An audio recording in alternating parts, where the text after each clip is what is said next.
তিন জায়গায় কান্না করলে আল্লাহকে পাওয়া যায়। তিনটি জায়গা আছে যেখানে আপনি কান্না করলে আপনি আল্লাহকে পাবেন। এই তিনটা জায়গায় আপনি কান্না করবেন।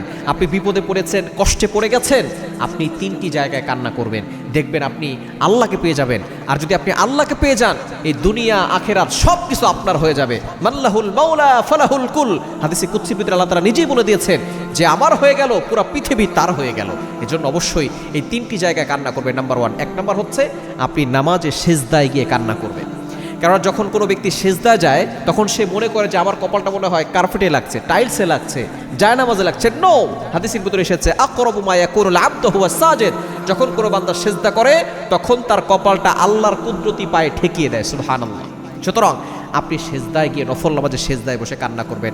আপনি জাহান্নামের ভয়ে, আল্লাহর ভালোবাসায় আপনি কান্না করবেন। আপনি যত বেশি এই নামাজের সেজদায় কান্না করবেন তত বেশি আল্লাহর নৈকট্য অর্জন হবে। দ্বিতীয় নাম্বার হচ্ছে আপনি কোরআন তেলাওয়াত যখন করবেন তখন আপনি কান্না করবেন। কোরআন তেলাওয়াত একটু বুঝে বুঝে পড়ার চেষ্টা করবেন। আমরা শুধু মনে করছি যে এই কোরআন বুঝবে তো আলেমরা, ইমাম সাহেবরা বুঝবে, খতিব সাহেবরা বুঝবে, আমাদের বোঝার কি দরকার আছে? নো, আপনি কোরআন বুঝবেন, কোরআন বুঝে পড়বেন, অর্থ বোঝার চেষ্টা করবেন। কোরআন তেলাওয়াত যখন করবেন তখন আপনি কান্না করবেন। এবং তিন নাম্বার হচ্ছে কবরের পাশে বসে আপনি কান্না করবেন। কেননা কবর হচ্ছে এমন একটা জায়গা, আখিরাতের প্রথম ঘাঁটি হচ্ছে কবর। হযরত আবু বকর সিদ্দিক রাদিয়াল্লাহু তাআলা আনহু জাহান্নামের আয়াত পড়তেন কিন্তু কান্না করতেন না। কিন্তু যখনই কবরের পাশ দিয়ে হেঁটে যেতেন তখনই তার চোখের অশ্রু দিয়ে দাড়ি মুবারক ভিজে যেত। সাহাবায়ে কেরাম জিজ্ঞেস করতেন, ইয়া আমিরুল মুমিনিন খলিফাতুল মুসলিমিন, আপনি তো জাহান্নামের আয়াত পড়েন তখন কান্না করেন না, কবরের আযাব, কবরের ভয়ে কবরের পাশ দিয়ে হাঁটলে আপনি কেন কান্না করেন?